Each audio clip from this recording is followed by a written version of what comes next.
उमज्ञान्तिमिरन्दस्य ज्ञानाञ्जनशलाकया चक्षुरुन्मिलितं येन तस्मै श्रीगुरवे नमः। श्रीचैतन्यमनोभीष्टं स्थापितं येन भूतले स्वयं रूप कदा मह्यं ददाति स्वपदान्तिकं। वन्देऽहं श्रीगुरो श्रीयुतः पदकमलं श्रीगुरून् वैष्णवांश्च श्रीरूपं साग्रजातां सहगणा रघुनाथान्वितं तं सजीवं साद्वैतं सावधूतं परिजनसहितं कृष्णचैतन्यदेवं श्रीराधा कृष्णपादान् सहगणा ललिता श्रीविशाखान्वितंश्च। नमो विष्णुपादाय कृष्णप्रेष्ठाय भूतले श्रीमते भक्तिवेदांत स्वामीति नामिने। नमस्ते सरस्वती देवे गौरवाणी प्रचारिणे निर्विशेष शून्यवादी पाश्चात्यदेशतारिणे। वंचाकल्पतरुभ्यश्च कृपा सिन्धुभ्येव च पतितानां पावनेभ्यो वैष्णवेभ्यो नमो नमः। जय श्री कृष्ण चैतन्य प्रभु नित्यानंद श्री अद्वैत गदाधर श्रीवासादि गौर भक्त वृंदा। हरे कृष्णा कृष्णा कृष्णा हरे हरे हरे राम राम राम हरे हरे। हरे कृष्णा। तो हम भागवतम के 5वें अध्याय से चर्चा कर रहे हैं, नारद's इंस्ट्रक्शंस ऑन श्रीमद् भागवतम।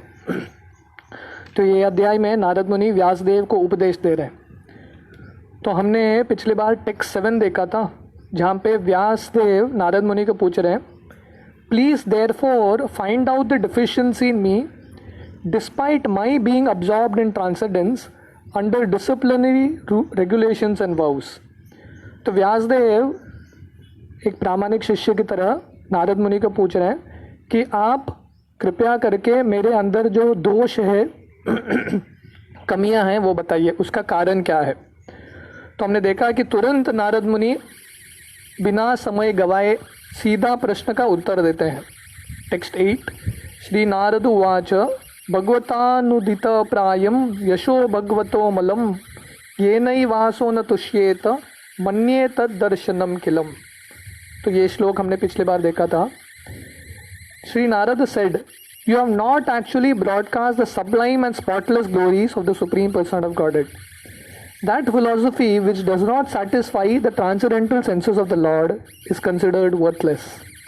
तो नारद मुनि तुरंत व्यासदेव के प्रश्न का उत्तर देते हुए बोलते हैं कि क्योंकि आपने भगवान का गुणगान नहीं किया है, इसलिए आपने इतना सारा फिलॉसफी लिखा है, फिर भी ये सब फिलॉसफी उतना फायदे का नहीं है। All such philosophy is considered worthless, right. तो नारद मुनि बोल रहे हैं जहाँ पे भगवान का गुणगान नहीं होता, ऐसे ग्रंथों का, ऐसे विचारों का ज़्यादा फायदा नहीं है। तो हमने ये टेक्स्ट 8 कल देखा था, आज टेक्स्ट 9 देखेंगे। यथा धर्मादयश्चार्ता मुनिवर्यानुकीर्तिता न तथा वासुदेवस्य महिमा हि अनुवर्णिता। Although great sage, you have very broadly described the 4 principles beginning with religious performances. You have not described the glories of the personality Vasudev. तो नारद मुनि यहाँ पे बोल रहे हैं, हे महान संत, आपने ये 4 पुरुषार्थ, धर्म से शुरू हो रहा 4 पुरुषार्थ, धर्म अर्थ काम मोक्ष, इसके बारे में बहुत अच्छे से समझाया वेदों में, पर भगवान का गुणगान उतना नहीं किया है। Purport, the prompt diagnosis of Shri Narada is at once declared. जैसे कोई एक बहुत एक्सपर्ट डॉक्टर रहता है, वो एक्सपर्ट डॉक्टर पेशेंट को देखते ही, पहले के आयुर्वेदिक डॉक्टर होते हैं, पेशेंट का जो नाड़ी है, पल्स देखते ही उनको तुरंत समझ में आता है पेशेंट की बीमारी क्या है, राइट। तो तो वैसे ही यहाँ पे नारद मुनि एक्सपर्ट डॉक्टर हैं, तो तुरंत व्यासदेव का जो बीमारी है समझ जाते हैं, व्यासदेव का प्रॉब्लम को समझ जाते हैं और तुरंत प्रॉम्प्ट डायग्नोसिस मतलब तुरंत जो डिजीज़ है उसके बारे में बताते हैं व्यासदेव को।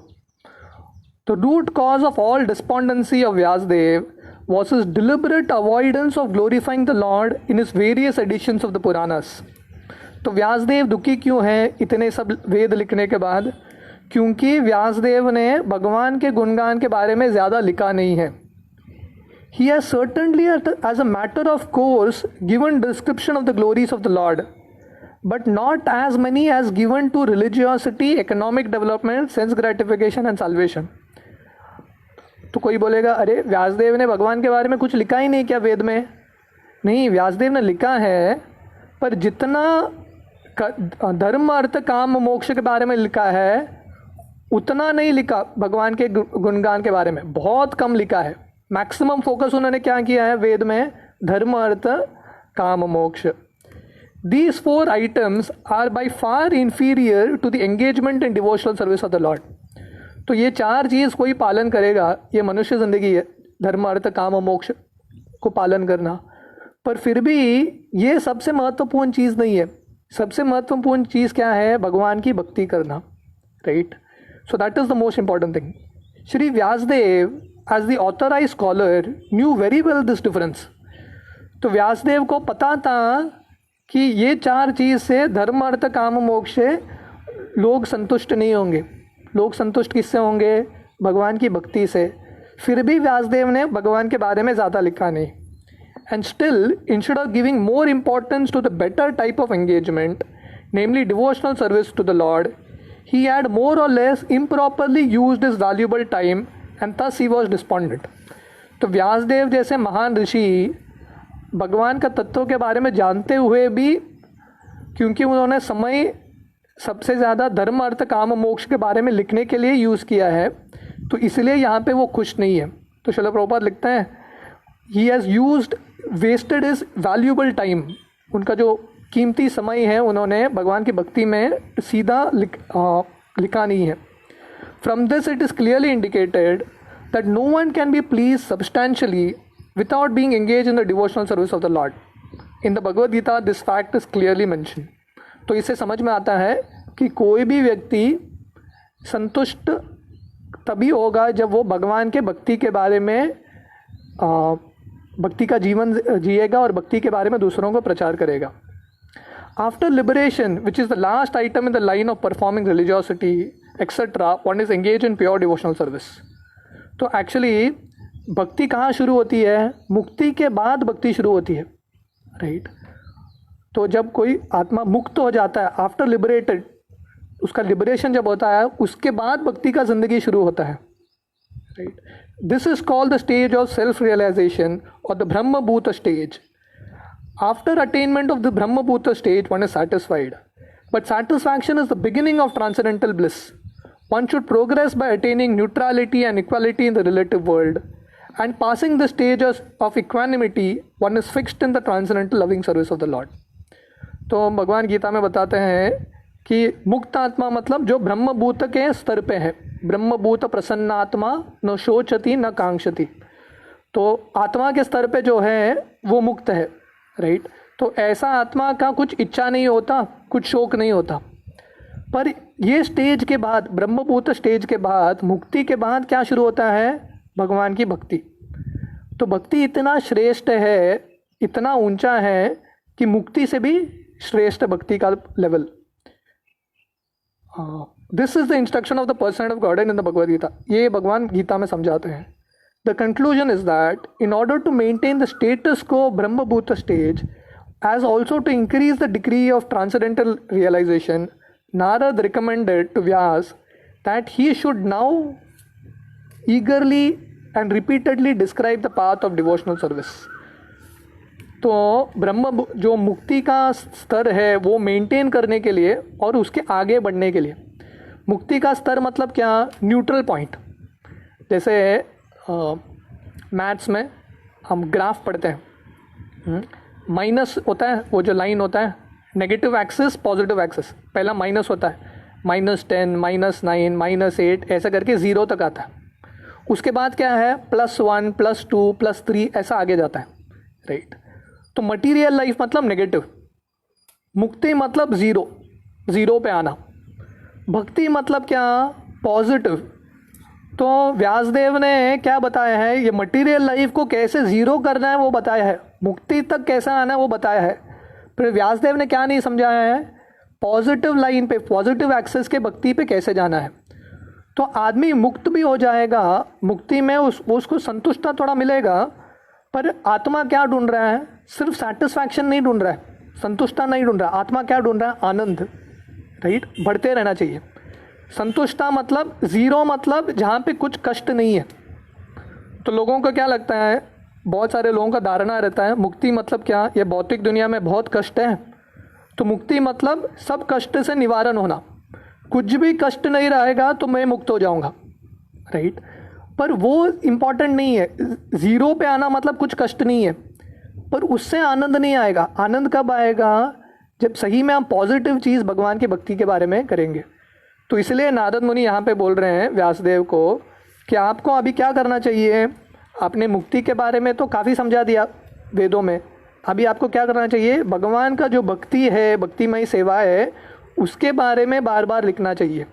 This would cure him from gross डिस्मॉन्डेंसी।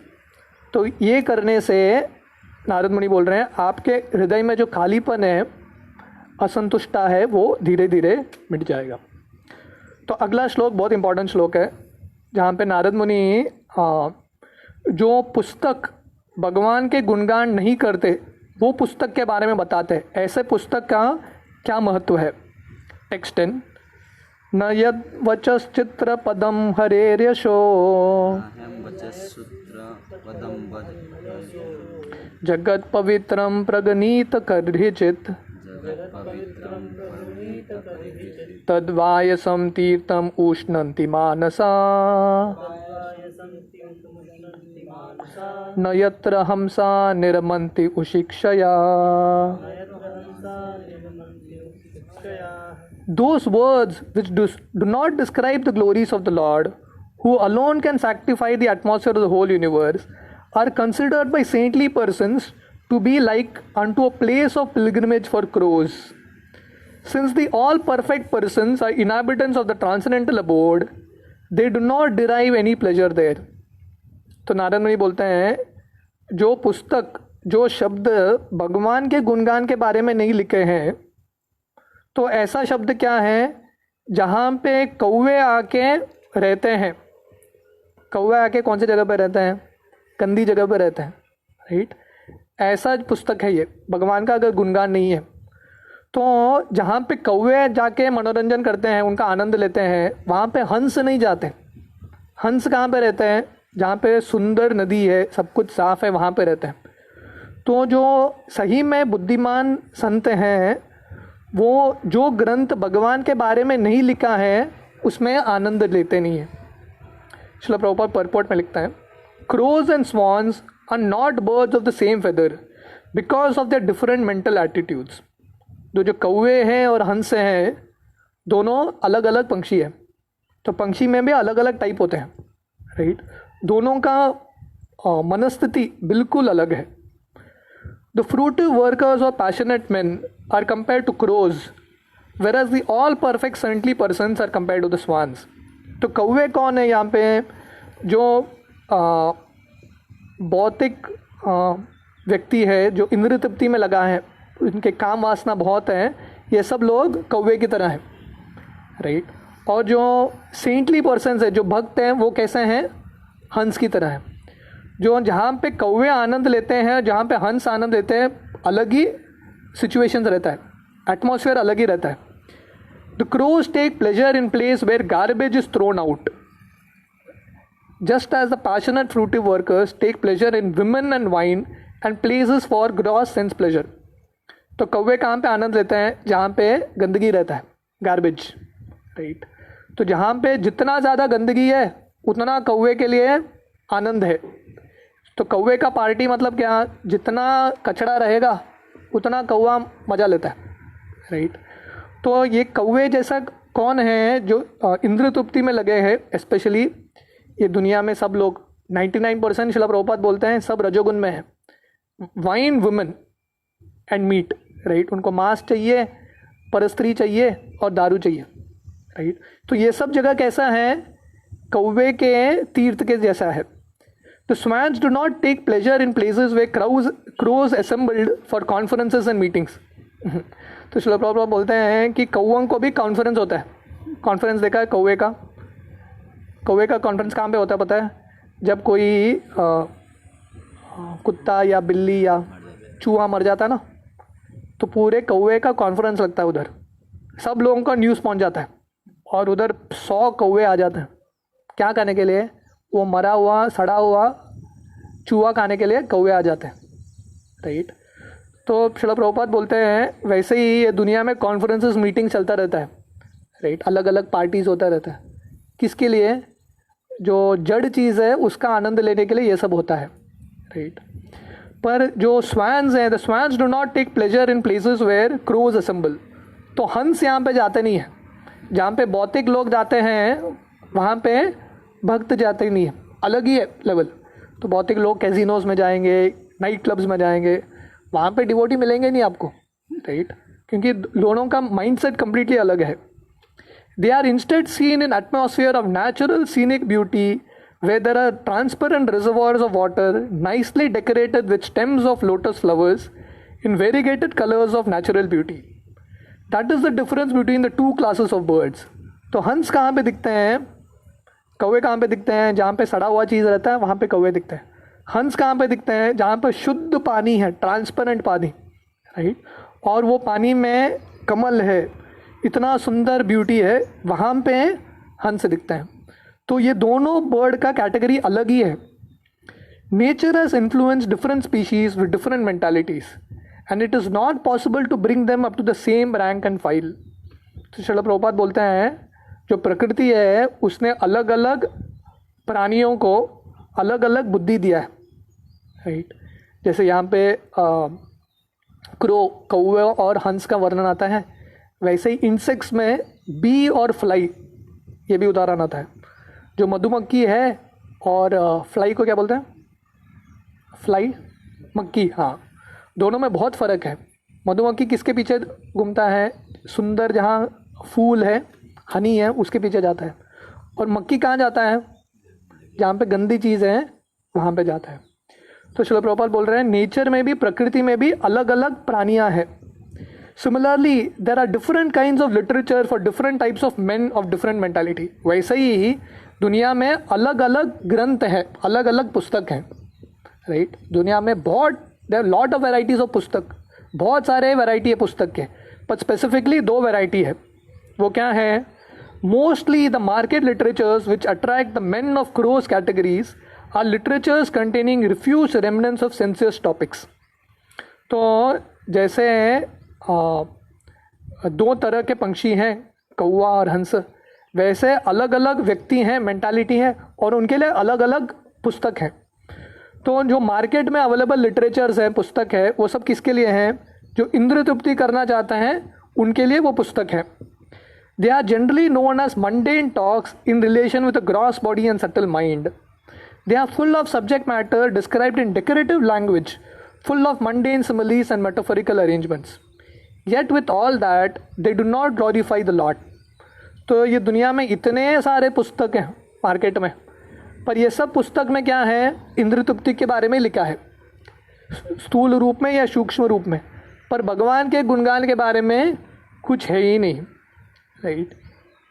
Such poetry and prose on any subject is considered decoration of a dead body. तो पुस्तक सबसे सुंदर भी रहेगा, जिसने लिखा है फर्स्ट क्लास लिखा होगा उसने, पोएट्री अच्छा रहेगा, उसका शब्द का चुनाव बहुत अच्छा रहेगा, सब कुछ अच्छा है, पर उसमें भगवान के बारे में नहीं है, तो ये पुस्तक का कुछ मतलब नहीं है। जैसे एक सुंदर नहीं, एक मरा हुआ शरीर है, मृत शरीर है, डेड बॉडी, आप उसको जाके कितना भी डेकोरेट कर लो, कुछ फ़ायदा है क्या? कुछ फ़ायदा नहीं। तो ये पुस्तक जो भगवान के बारे में नहीं लिखा है, जड़ चीज़ के बारे में लिखा है, उसमें कितना सारा भी डेकोरेशन है, सुंदर शब्द है, सुंदर चित्र हैं, ये सब क्या है? Decoration of a dead body. इसलिए जो बुद्धिमान व्यक्ति है ये पुस्तकों में आनंद लेते नहीं है। Spiritually advanced men who are compared to swans do not take pleasure in such dead literatures which are sources of pleasure for men who are spiritually dead. Right? तो जो बुद्धिमान व्यक्ति है, जो आध्यात्मिक रूप में प्रगति करना चाहता है, ऐसे जड़ पुस्तकों में आनंद लेते नहीं है। ये जड़ पुस्तक कौन पढ़ता है? जो आध्यात्मिक रूप से मर गया है, जड़ है, वही पढ़ता है। राइट? तो ये दुनिया में ऐसा लगता है कि सब जीवित हैं, चल रहे हैं, पर भागवतों में वर्णन आता है वो कैसे हैं? चलते फिरते मुर्दे, स्पिरिचुअली डेड, अंदर से उनका आत्मा मर चुका है। राइट? तो जो भक्त हैं ऐसे पुस्तकों में आनंद लेते नहीं हैं। These literatures in the mode of passion and ignorance are distributed under different labels, but they can hardly help the spiritual urge of a human being, and the swan-like spiritually advanced men have nothing to do with them. तो ऐसे सारे पुस्तक अलग अलग labels में आते हैं। Self help book रहता है, रिलीजन के ऊपर रहता है, फिक्शन रहता है, नॉवल रहता है, अलग अलग एडिशंस में आते हैं, पर जो भक्त हैं इसमें आनंद लेता नहीं है। बेस्ट सेलर रहेगा पर भक्त इसमें आनंद लेते नहीं है। Such spiritually advanced men are also called manasa because they always keep up the standard of transcendental voluntary service to the Lord on the spiritual plane. This completely forbids fruitive activities from gross bodily sense satisfaction and subtle speculation on the materialistic egoistic mind. Social, literary men, scientists, mundane poets, theoretical philosophers, and politicians who are completely absorbed in the material advancement of sense pleasure are all dolls of the material nature. They take pleasure in a place where rejected subject matters are thrown. According to Sridhar Swami, this is the pleasure of prostitute hunters. तो श्रील प्रभुपाद बोलते हैं कोई भौतिक रूप में बहुत बड़ा ज्ञानी रहेगा, वैज्ञानिक रहेगा, फिलोसोफर रहेगा, पॉलिटिशियन रहेगा, पर क्योंकि वो भगवान के भक्ति के बारे में आनंद नहीं लेते हैं, तो ये सब कौन है? They are dolls of material nature. भौतिक दुनिया, प्रकृति के वो कठपुतले हैं। राइट? जैसे कठपुतले का कुछ अपना खुद का ज़िंदगी नहीं होता, वैसे इन लोगों का खुद का ज़िंदगी नहीं है। Right? But literatures which describe the glories of the Lord are enjoyed by Paramhamsas who have grasped the essence of human activities. पर जो ग्रंथ भगवान के गुणगान के बारे में है, ऐसा ग्रंथ में भगवान के भक्त आनंद लेते हैं। यहाँ पे देखिए नारद मुनि व्यासदेव ने वेद लिखे हैं। राइट? वेद के बारे में ये बोल रहे हैं। राइट? तो नारद मुनि बोल रहे हैं अगर वेद में भी भगवान का गुणगान नहीं है तो ऐसा वेद भी पढ़ के फ़ायदा नहीं है। तो अगर वेद के बारे में ये हाल है, राइट, तो बाकी मार्केट में पुस्तक पढ़ के क्या संतुष्टता मिलने वाला है? सो टेम्पररी सेटिस्फैक्शन मिलता है, मन के इंद्रिय के लिए थोड़ा बहुत आनंद मिलता है, पर एक्चुअली सही में हृदय को आनंद देता नहीं। राइट? जैसे लोग अलग अलग मूवीज़ जाके देखते हैं। राइट? आप कितना भी नंबर 1 मूवी आया होगा, एक बार देखोगे, 2 बार देखोगे, हृदय को संतुष्ट करता नहीं है, मन को थोड़ा बहुत संतुष्ट करता है। राइट? इसलिए नया नया चाहिए रहता है हर बार। पर हमारे लिए क्या है? वही गीता है, वही भागवतम है, पुस्तक तो चेंज नहीं होता। ऐसा ही नहीं कि नया गीता आ गया, भगवान ने बोल दिया कि पुराना गीता में मज़ा नहीं आ रहा है, थोड़ा गीता चेंज कर देते हैं। नहीं, वही गीता है, वही भागवतम है, पर क्योंकि ये दिव्य है इसमें आनंद आता है। जड़ चीज़ों में आनंद आता नहीं है। अब जड़ चीज़ों एक बार आनंद देगा, 2 बार आनंद देगा, बार बार आनंद नहीं दे सकता। राइट? तो इसलिए जो बुद्धिमान व्यक्ति है वो ऐसे ग्रंथ जो भगवान के गुणगान के बारे में नहीं लिखा है, ऐसे ग्रंथ से दूर रहते हैं। जैसे हंस जहाँ पे कौवे आनंद लेते हैं वहाँ से दूर रहते हैं। दोनों का माइंडसेट कम्प्लीटली अलग है। इसलिए गीता में भगवान बोलते हैं या निशा सर्वभूतानाम पश्याम जाग्रमे संयमी।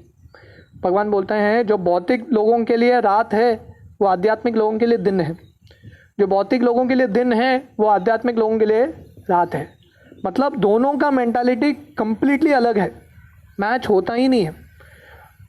जो कम्प्लीटली मटेरियलिस्टिक लोग हैं, आप उनको जाके गीता भागवतम दो, उसको उनमें इसमें मज़ा आएगा ही नहीं, बिल्कुल नहीं आएगा इसमें मज़ा। राइट? पर आपको उनको जाके थोड़ा फिल्म मैगज़ीन दे दो, अलग अलग फिल्म मैगज़ीन, उसमें उनको आनंद आएगा। राइट? क्यों? मेंटालिटी अलग है। तो ये गीता भागवतम पढ़ने के लिए मेंटालिटी किसका चाहिए? हंस का मेंटालिटी चाहिए।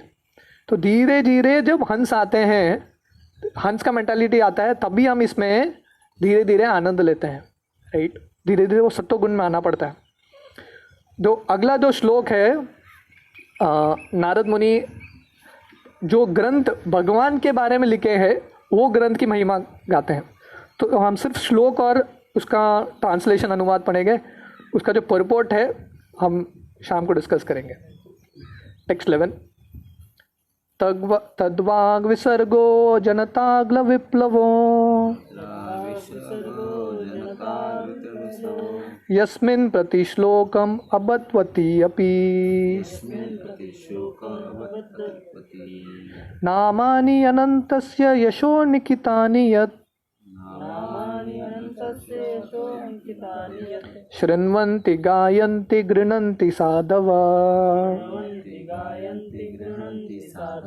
ऑन द अदर हैंड, तो पहला जो श्लोक था जो भौतिक ग्रंथ है उसके बारे में है।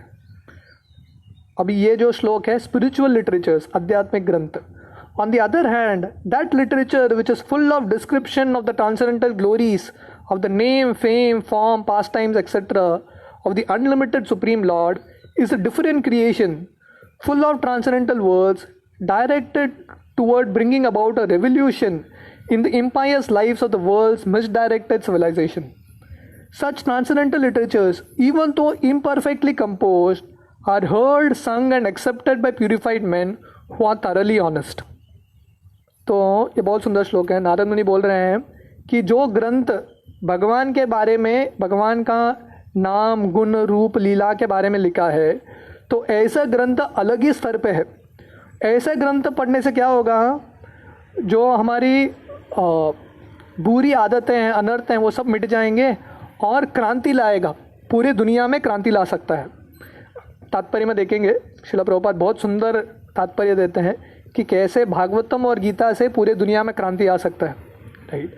तो ऐसे पुस्तक जो भगवान के गुणगान के बारे में लिखे हैं, अगर उसमें दोष भी है, उसको ठीक तरह से लिखा नहीं है, शब्दों में दोष है, या उसका जो पोएट्री है बहुत सुंदर तरीके से नहीं लिखा है, फिर भी जो हंस है, जो बुद्धिमान व्यक्ति है, इसमें आनंद लेता है। तो एक तरह से भौतिक ग्रंथ है, भौतिक पुस्तक है जो अच्छे से लिखा है, फिर भी भक्त उसमें आनंद नहीं लेते। पर एक स्पिरिचुअल ग्रंथ है जो भगवान के गुणगान के बारे में है, उसमें दोष भी है, भक्त वही ग्रंथ को बार बार पढ़ते हैं, राइट। तो ये बहुत फ़र्क है, right. So even though imperfectly composed, अगर दोष भी है, इसलिए हम इसको फिर भी बार बार पढ़ सकते हैं, राइट। तो नारद मुनि ये श्लोक में समझाते हैं कि कैसे भगवान का जो ग्रंथ है, भगवान के गुणगान के बारे में है, ऐसा ग्रंथ पढ़ने से सही में ये दुनिया में हित होगा, राइट। लोग इतने सारे पुस्तक निकालते रहते हैं, वो पुस्तक निकालने से जो लेखक हैं वो भी संतुष्ट नहीं है, जो उसको पढ़ते हैं वो भी संतुष्ट नहीं है, राइट। तो इसीलिए ये दुनिया में किसकी ज़रूरत है? जो आध्यात्मिक ग्रंथ हैं उसकी ज़रूरत है। ये पूरे दुनिया में इतना मार्केट है पुस्तकों का, इतने सारे hundreds and thousands of authors coming up, पर ये पुस्तक पढ़ के किसी का कुछ कल्याण नहीं होने वाला। पर अगर हम भगवान के गुणगान के बारे में जो पुस्तक है वो पुस्तक पढ़ेंगे, उसमें हम हमारा मन रमाएंगे, तब हमारा ज़िंदगी का कल्याण होगा। तो प्रभुपाद बहुत सुंदर एक तात्पर्य लिखते हैं, थोड़ा लंबा भी तात्पर्य है। आज शाम को हम वो तात्पर्य से चर्चा करेंगे। हरे कृष्णा।